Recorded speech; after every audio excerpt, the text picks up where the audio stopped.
Welcome to Tenor Tech, where I solve the problems you didn't even know you had. You start by validating what's connected and then open Windows sound settings to take control. Make sure cables are seated, Bluetooth paired, and the device is powered.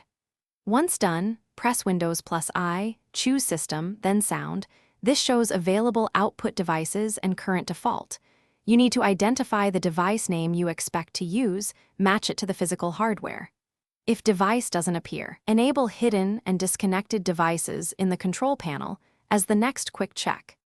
Now select the correct output and change the device role to default so apps route sound there.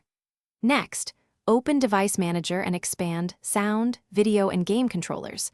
Right-click the device to update driver or uninstall, then scan for hardware changes. You do this because corrupt or generic drivers often break audio routing. If Windows offers only generic drivers, download the OEM driver from the manufacturer and install it. Then restart to allow the driver to initialize correctly. Finish by verifying per app outputs in the volume mixer and disabling enhancements or spatial sound if you suspect processing conflicts. Run Windows Troubleshooter from sound settings to let it auto-fix common issues.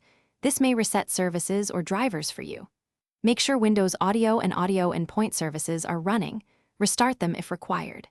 If none of that works, test an alternate output or repair Bluetooth, and as a last resort, roll back drivers. Key tip: disable audio enhancements first when troubleshooting.